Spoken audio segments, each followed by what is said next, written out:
하나님이신 예수님께서 꼭 십자가에 달려 보배 피를 흘려서 돌아가셔야만 했는가? 하나님이신데 그냥 편안하게 돌아가실 수는 없었던 것인가? 그렇게 질문하는 것도 있습니다. 자, 이 물음에 대한 답을 이해하려면 먼저 우리는 이스라엘의 그 유월절을 잘 이해를 해야 합니다. 이스라엘 백성들이 출애굽하기 전날 하나님께서 사람이든지 짐승이든지 애굽 땅에 있는 처음 난 것은 다 죽이겠다, 그렇게 말씀하셨습니다. 왜냐하면 바로 왕이 약속을 어기고 이스라엘 백성을 보내주지 않았기 때문이지요. 그리고 어떻게 보면 그 당시 가장 강력한 힘을 가진 이 바로와 그 애굽의 힘을 약하게 만들고 또 이스라엘에게는 용기를 불어넣어주는, 그래야 그렇게 노예처럼 400년 이상 그렇게 종살이에 매여 있던 그들이 힘을 내어서 용기를 가지고 박차고 나올 수 있지 않습니까?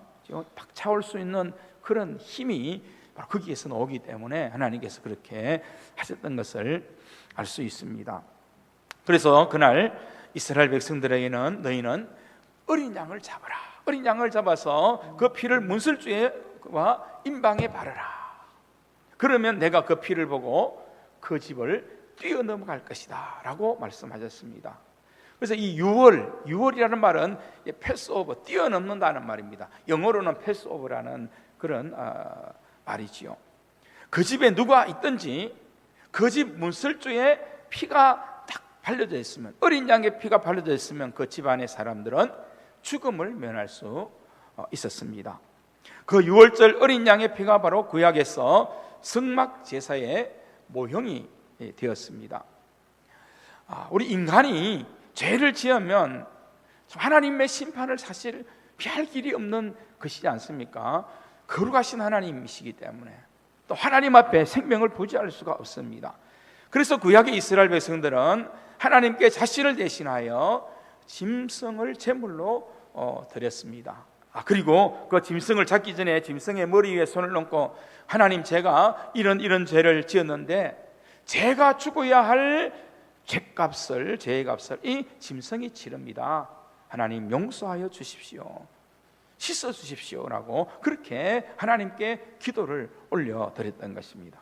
그리고 그 짐승의 피를 제단에 뿌리면 하나님께서 그 피를 보시고 그 사람의 죄를 패스오버, 넘어가 주셨던 것입니다. 그래서 성경에 보면 피는 뭐라고요? 생명이다. 피와 생명은 연결된다라고 그렇게 강조한 거지요. 예수님께서 우리를 위해 피를 흘릴 수밖에 없는 이유도 바로 여기서 우리는 해석할 수 있는 겁니다. 그러나 이 구약에서 드려진 모든 그런 제사는 사실 온전할 수 없었습니다. 제물로 바쳐지는 짐승도 온전할 수 없고 또 제사를 집전하는 제사장들도 모두 완전할 수 없는 그런 존재였기 때문입니다. 그래서 동일한 제사를 반복해서 드리는 이 죄의 문제는 본질적으로 해결될 수가 없었습니다. 한계가 있었던 거죠. 그래서 하나님께서 인간을 사랑하시고 구원하신 하나님께서 새로운 언약을 우리에게 주셨습니다. 무엇입니까? 참 하나님이시며 참 인간이신 흠없는 예수 그리스도를 십자가에서 제물로 삼으시고 인간의 모든 죄를 대속해 주신 것입니다. 여기서 중요한 것은 흠이 없는, 죄가 없는 분이라는 것이 가장 중요한 그런 내용이 되기도 하는 것 아닙니까? 자, 그런 까닭에 누구든지 자신을 대신하여 십자가에 돌아가신 예수님을 믿는 사람에게는 하나님의 모든 심판이 패스오버됩니다. 넘어가는 것입니다. 자, 이것이 하나님이신 예수님께서 십자가에 달려 보배 피를 흘리신 까닭입니다. 자, 우리의 죄와 죽음, 저주를 철저하게 담당하신 희생제물이 되신 것입니다. 그래서 세례 요한은 예수님께서 자기에게 나오는 것을 보고 이렇게 외쳤지 않습니까? 보라, 세상 죄를 지고 가는 하나님의 어린 양이로다. 예수님께서는 못 박히신 손에서도 피를 흘리셨습니다. 그러므로 우리는 예수님을 믿을 때 내 손으로 지은 죄가 심판으로부터 패스오버 됩니다. 예수님께서 못 박히신 발에 수도 피를 흘리셨는데 우리가 예수님을 믿을 때 내 발로 다니면서 지은 죄가 심판으로부터 패스오버 되는 거죠. 예수님께서 채찍으로 가슴을 맞고 또 창에 찔리셔서 물과 피를 흘려주셨지 않습니까? 그렇기 때문에 예수님을 믿을 때에 내가 마음으로 지은 죄가 심판으로부터 패스오버 되는 것입니다. 예수님께서는 이 십자가에서 가장 완전하고 가장 명확하게 우리의 죄와 저주의 문제를 해결해 주신 분이십니다.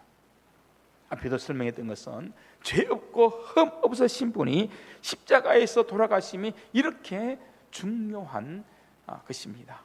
사람은요, 인간은 태어나면서부터 다 누구나 죄인입니다. 아무리 선하다 생각하지만 그러나 원죄라는 것이 성경에 있다고 말씀하기 때문에 죄 없으신 분, 흠이 없으신 분이 그렇게 중요한 의미가 되는 것이지요. 특히 우리의 모든 죄를 패스오버 시켜주시기 위해서 유월절 어린 양으로 완전한 제물이 되어주신 분, 그분이 우리의 구주가 되시는 예수님이시다. 자, 이와 같은 사실을 믿고 우리가 받아들일 때 우리는 하나님의 말씀 앞에 무릎을 꿇을 수밖에 없지요.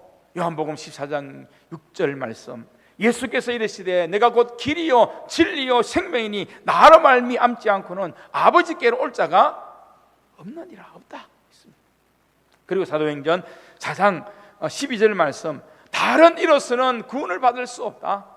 천하의 사람 중에 구원을 받을 만한 다른 이름을 우리에게 주신 일이 없습니다 라고 분명히 성경은 선언하고 있습니다.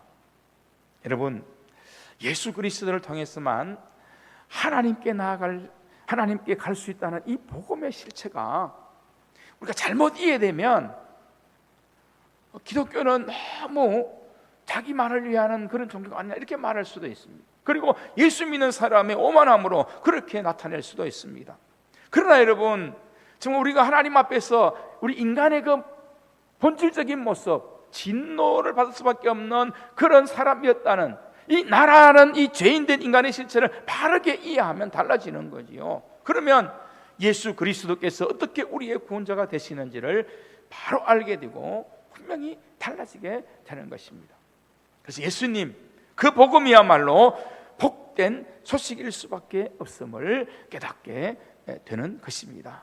왜냐하면 나 같은 죄인이 예수 그리스도로 말미암아 새 생명을 얻었다는 것, 또 죄와 죽음과 저주에서 우리가 풀려났다는 것보다 더 놀라운 신비도 없고 기적도 또 놀라운 일도 없기 때문인 거죠. 그래서 교회와 예수 믿는 사람을 극심하게 핍박했던 오늘 본문의 저자인 사도 바울, 다메섹으로 가던 중에 그 중에 예수님을 만났고 예수님을 그리고 믿게 되었을 때 정말 그의 삶에 완전한 새로움을 입지 않았습니까? 대반전이 일어났습니다. 여러분, 이 사도 바울이요, 자존심이 얼마나 강했습니까? 자기 열정과 자기 자신이 배우고 살아온 이 지혜의 자만심이 정말 하늘을 찔렀습니다. 하나님의 열심에 붙잡히기 전까지는 사도 바울이 자기의로 아주 충만한 그런 사람이었습니다. 나는 잘하고 있어, 잘 살고 있어, 이 자기의로 가득 찬, 지난주에 말씀드렸던 형이상학적인 그런 철학적인 인간, 이렇게 보면 그런 삶을 살았죠. 그런데 예수 그리스도의 십자가와 부활의 복을 만난 바울은 완전히 새로운 피조물이 되었다라고 선언하고 있지 않습니까? 그래서 그의 이름을 먼저 바꾸었지요. 사울이라는 이름, 큰 사람이다, 큰 자라는 이름을 낮추어서 나는 작은 자다, 나는 이제부터 바울이다, 이렇게 이름을 바꾸었습니다. 그는 고백합니다. 디모데서에 보면 뭐라고 고백합니까? 나는 죄인 중에 괴수로다. 죄인 중에 최고 악한 사람이다. 그냥 죄인이다라고 그렇게 표현해야 되는데 죄인 중에 내가 최고의 괴수였던 사람이다. 그게 바울의 고백이죠. 자기의 하나님 앞에서의 존재의 모습을 바로 보는 눈이 확 열려진 거지요. 아, 죄인이구나. 우리의 힘으로는 어렵다 할 수 없는 죄인이구나. 그것을 깨달은 것 아닙니까? 그래서 오라, 나는 공고한 사람이다. 이 사망의 몸에서 누가 나를 건져낼 수 있으랴. 그렇게 선언하며 절규하는 그런 표현도 하지 않았습니까? 정말 철저한 자기 인식이지요. 그러나 그는 로마서 8장 1절에서 이렇게 다시 분명히 고백하는 것이 있습니다. 그러므로 이제 그리스도 예수 안에 있는 자에게는 결코 정죄함이 없나니. 구원을, 그 값진 은혜를 분명히 확신하는 그런 고백이지 않습니까? 이는 그리스도 예수 안에 있는 생명의 성령의 법이 죄와 사망의 법에서 너를 해방하였음이니라. 바울이 이 기쁨, 이 감격, 이 놀라운 값비싼 하나님의 그 사랑과 은혜가 인간의 계산으로 계산할 수 없는, 청량할 수 없는 것이라는 것을 이 말씀 속에서 그는 고백하고 있죠. 7장 그 후반절과 오라라는 공간 사람이다. 8장 1절에서 2절에서 이 고백은 그래서 놀라운 우리의 구원을 바울이 표현하고 있는 거고, 바울만 아니잖아요. 저와 여러분도 얻은 은혜고 복음의 능력이 되는 줄로 믿습니다.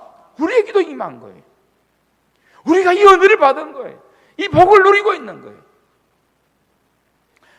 마태복음 13장에서 예수님께서 말씀하신 비유가 있지요. 우리의 구원은 가장 값진 부활을 얻은 것이다. 가장 값진 진주를 발견했고 그것을 얻은 것이다.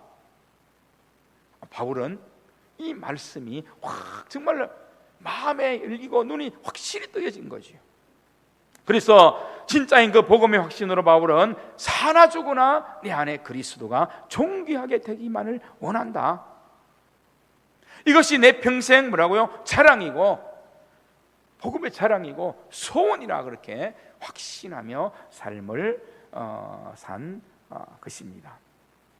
지난번 로마서 그 말씀을 전할 때도 했던 말이지만, 이 복음이 가장 값비싼 은혜인 것은 예수님, 이 복음은 우리의 구원의 소식일 뿐만 아니라 우리의 영광의 소식이고 우리의 승리의 소식이기 때문인 것입니다.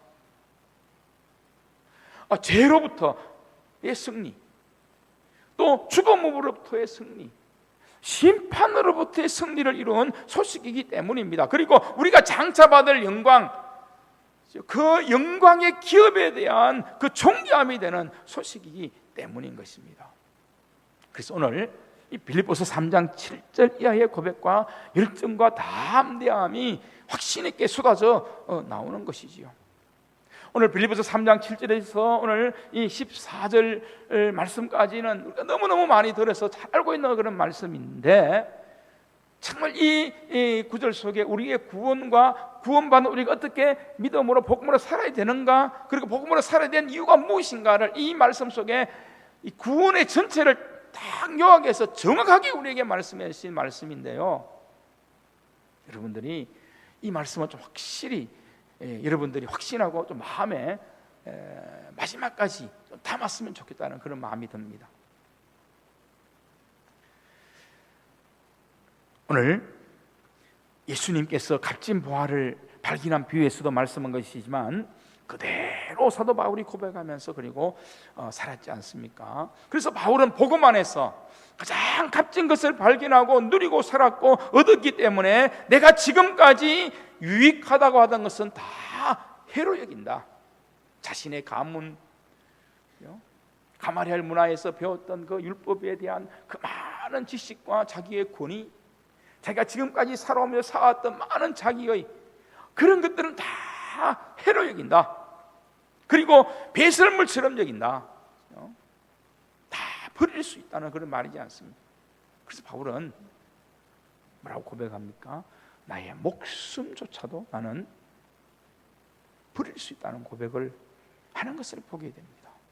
나의 목숨조차도 내어놓을 수 있는 만큼 값비싼 은혜가 예수 그리스도의 은혜고 복음의 은혜라는 그 고백이지 않습니까?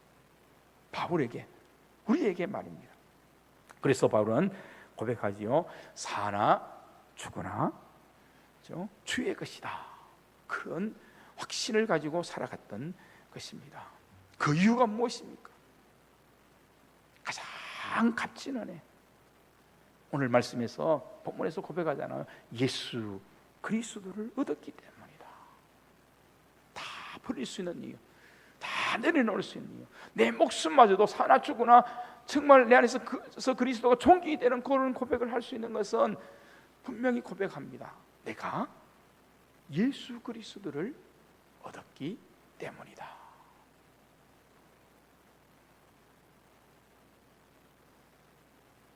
아까 예배 전에 우리 찬양을 오늘 부릅니다마는 주 예수보다 귀한 것은 없다.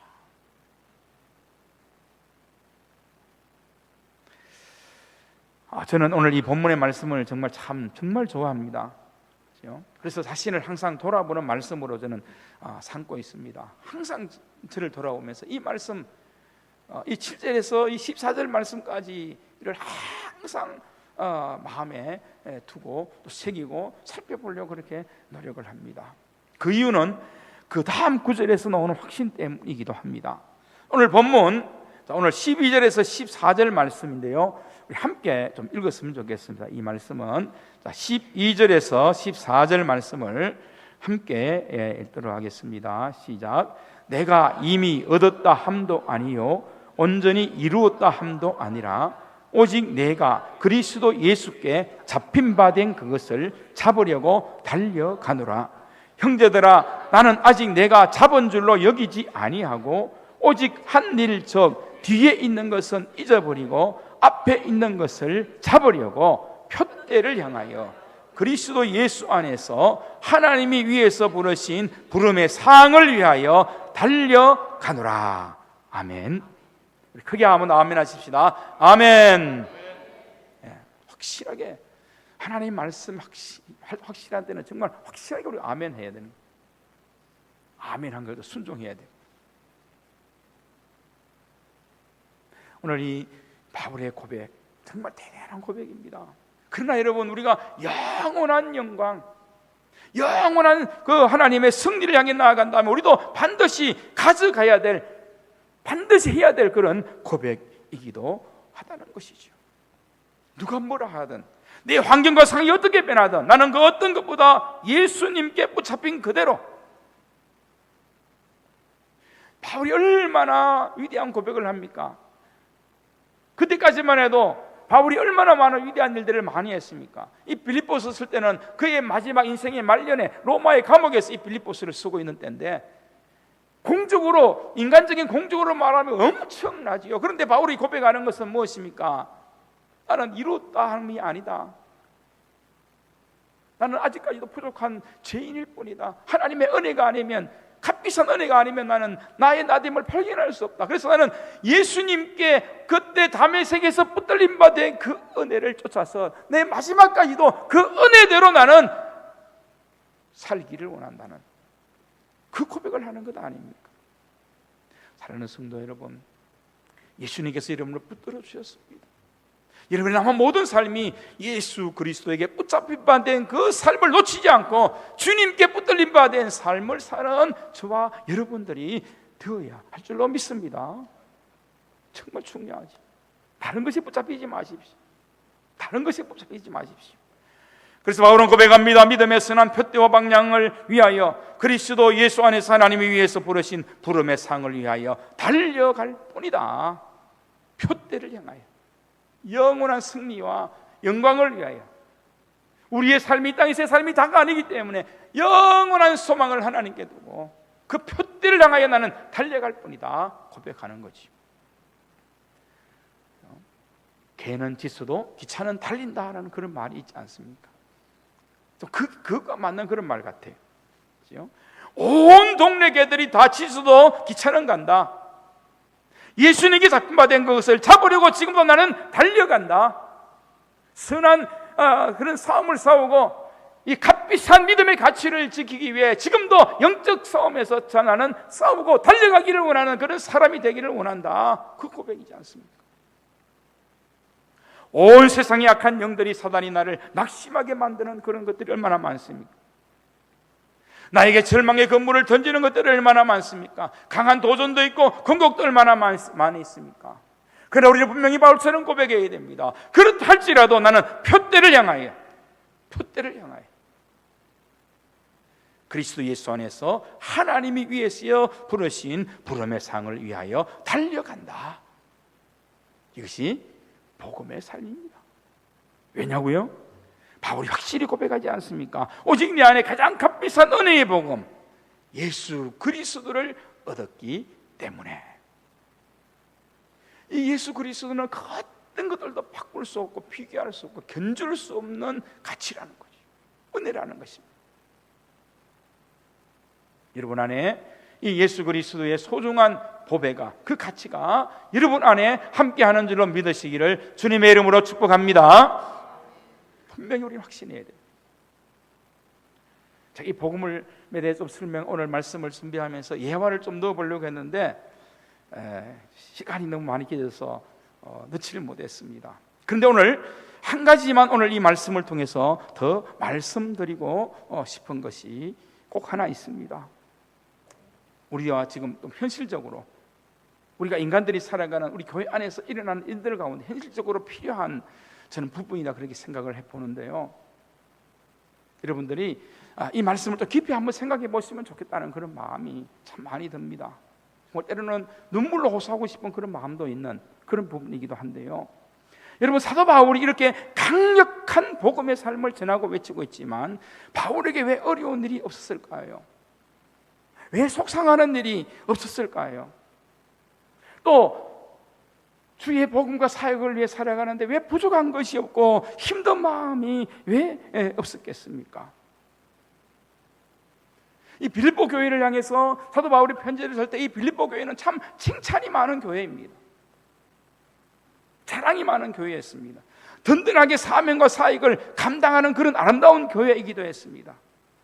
그런데 이런 교회에도 이 빌립보서 4장을 보면 불편함이 있는 것을 보게 됩니다. 빌립보서 4장 2절에 보면 내가 요디아를 권하고 순두개를 권하노니 주 안에서 같은 마음을 품으라 했습니다. 그러니까 이 빌립보 교회라는 곳에도 그런 자랑이 되고 그런 칭찬받을 만한 일이 많지만은 여전히 인간들이 모인 공동체이기 때문에 문제가 일어났다고 있더라는 것입니다. 같은 마음을 먹고 한 마음으로 가면 좋을 텐데 나눠짐이 있고 분열됨도 있고 또 어떤 마음의 변화들이 일어나는 일들도 있더라는 것이요. 그래서 이 빌립보서에 사도 바울이 고백하는 정말 가장 값진 복음을 위해서 표들하게 달려간다고 할 때 이 부분도 우리는 충분히 생각을 하셔야 된다는 거죠. 어떻게 보면 우리의 가장 현실적인 그런 문제라고 우리는 볼 수도 있지 않습니까? 근데 바울이 이 빌립보서 사장에서 이것을 분명히 빌립보 교인들에게 전하고 있다면 오늘 우리들에게도 전하는 그런 말씀으로 우리는 들려지는 거죠. 왜냐하면 빌립보서 4장 3절에 보면 그 외에 나의 동역자들을 도우라, 그 이름들이 생명책에 있느니라 했습니다. 생명책에 있다는 이 말은 제가 새벽에 빌립보서를 강의할 때도 말씀을 잠깐 드렸지만은 우리는 다 그들과 함께 구원을 받아 천국에서 영생을 함께 누릴 사람들이라는 그런 말입니다. 이 사람 보기에 내가 좀 부족하고 저 사람 보기에 좀 부족한 것이 보이고 내 마음에 좀 안 들고 그렇지만은 생명책에 다 이름이 기록되어 다 함께 구원을 받는 자리에 함께 있을 것이고 하나님의 나라에 다 함께 들어갈 사람들이다. 예수님을 믿는 믿음 안에 있기 때문에. 여러분 안에 별난 게 없습니까? 별난 게 없어요? 다 있잖아요. 여러분도 있으면서 뭘 그래 정말.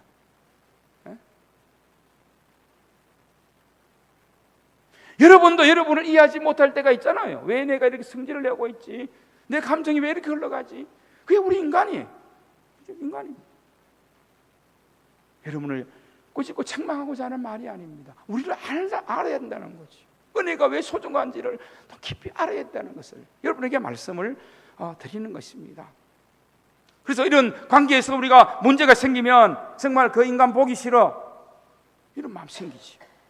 근데 오늘 본문에 말씀하지 않습니까? 오늘 본문은 아니지만 이 빌립보서 4장에 말씀하지 않습니까? 다 함께 그들도 생명책에 기록될 사람들이니까 하나가 되고 돕고 한 마음을 품으라, 이렇게 말씀하고 있는 것을 보게 됩니다. 여러분, 그 인간 보기 싫어 천국 가기를 포기하시겠습니까? 그건 아니잖아요. 그럴 수는 없지 않습니까? 그러면 지금부터 마음을 바꾸라, 연습하라. 우리 서로 기질이 다르고 생각이 다를 수 있습니다. 물론 저는 실족하지 않게 되기를 바라고 또 실족당하지 않게 되기를 바랍니다. 복음의 능력이 확신함을 통해서 그것도 이겨낼 수 있는 믿음까지 좀 자랐으면 좋겠습니다. 성숙했으면 좋겠습니다. 그런 마음으로 바울이 이 빌립보서 4장에서 이 말씀을 전하는 것 아니겠습니까? 좀 넘어서 보면 좋겠다. 그것까지도, 복음의 능력이 그것까지도 이겨내면 좋겠다는 그런 간절한 마음을 사도 바울이 전하고 있는 거지요. 그래서 여러분, 먼저 믿은 분들, 특히 한정식 분들은 좀 말이나 또 표정 이런 것들도 가능하면 교회 안에서만은, 집에 가서는 어떻게 사시든지 뭐 알았어, 가족끼리 해결하시고, 교회 안에서만은. 왜냐하면 그게 우리가 알게 모르게 많은 복음의 진보에 걸림돌이 되고 방해가 되는 것이 참 많이 있습니다. 말, 표정, 행동 하나, 내가 좋아하는 사람, 싫어하는 사람과의 관계에서 오는 그런 어떤 우리의 감정의 변화. 사실 그것은 내가 좋아하는 사람에게 잘하는 것은 사람에게 잘하려고 하는 그런 마음이지 않습니까? 하나님을 기쁘시게 하는 마음은 그 마음이 저는 아니라고 생각합니다. 그런데 이렇게 살아갈 수 있는 방법이 뭐냐? 사도 바울이 빌립보서에서 이것을 잘 설명해주고 있습니다. 빌립보서 2장 1절에서 11절에 나오잖아요. 마음을 같이하여 같은 사랑을 가지고 뜻을 합하여 한 마음을 품으라. 한번 따라서 하십시다. 한번 같이 하십시다. 마음을 같이하여 같은 사랑을 가지고 뜻을 합하여 한 마음을 품으라. 아멘. 근데 이렇게 할 수 있는 것이 무엇입니까? 빌립보서 2장 5절 이하에 보면은 이것이 바로 말하고요, 너희는 이 마음을 본받아, 이것이 곧 예수 그리스도의 마음이다. 충분히 예수님 때문에, 복음의 값비싼 은혜 때문에 할 수 있다라고 하는 그 사실입니다. 어느 목사님이 이제 여름 수련회를 끝나고 아마 그 중간에 이제 목사님 생일이 됐는가 봐요. 청년들이 목사님의 생일이라고 축하 문자를 보내왔습니다. 목사님 생신 축하드립니다. 오래오래 사네요. 이렇게 보냈어요. 처음에는 이 목사님이 문자를 이렇게 받아보니까 마음이 좀 사더랍니다. 분명히 이제 오타지요. 잘못 쳐서 그런데 오래오래 사세요라는 것과 오래오래 사네요 하는 건 다르잖아요. 그러니까 말이 좀 달리 그렇게 느껴지지만 그래도 이 목사님이 마음을 다시 가다듬고 답장을 청년들에게 보냈습니다. 그래, 너희들도 수고 많았다. 한 주간도 잘 지내라. 그랬더니 한 학생이 답을 또 보냈습니다. 목사, 너도 잘 사세요. 저에게 이런 문자를 보내셔도 됩니다. 문자 받는 것만도 감사한데 제가 문자 많이 보내도 답장하는 분들이 이 5손가락 안에 들어와요. 목사, 너도 잘 사세요. 이렇게 한 번씩 좀 보내보세요. 아마 이 청년들이 뭐 이렇게 막 글씨를 빨리 쓰다 보면 이제 그 잘못 쓸 수 있잖아요. 아마 목사님도 잘 사세요 이런 데 답장인데 아마 그게 빨리 치다 보면 실수가 이제 가끔 일어나더라고요. 그 오해가 되는 일도 있더라고요. 그래서 아들이 자기들하고 나하고 뭐 나이를 같이 해서 그렇게 친하게 지내자는 건가 이런 생각도 하고, 또 갑자기 문자를 보내다 보니까 받침도 틀리고 뭐 단어도 글자도 틀렸구나. 그래서 그냥 웃으며 지나갔다는 것입니다. 근데 여러분, 우리가 정말 그렇잖아요. 우리가 좀 예민해지고 또 힘들어지게 되면은 누가 한마디 말이 계속 그게 생각이 나요. 하나님 말씀을 묵상해야 되는데 그게 묵상이 돼요. 그렇죠? 정말 좋지 않는 그런 일이 될 수 있습니다. 또 영상 하나를 봐도 좋지 않는 영상, 누가 했던 그 말 한마디, 그래서 참 우리의 마음이 무너지고 짜증나고 때로는 막 배신감이 느껴지고 때로는 어떤 심하면 막 살기 싫은 그런 마음도 막 드는 것을 우리가 보게 되는 것이요. 바로 이런 것들이 뭐라고요? 영적인 여러분 침체입니다.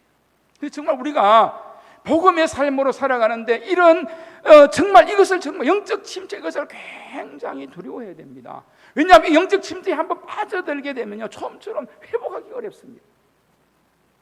그래서 여러분, 우리가 영적인 침체가 다가오는 것은 건강검진할 때 몸 상태를 신경 쓰는 것보다도 훨씬 신경 써야 됩니다.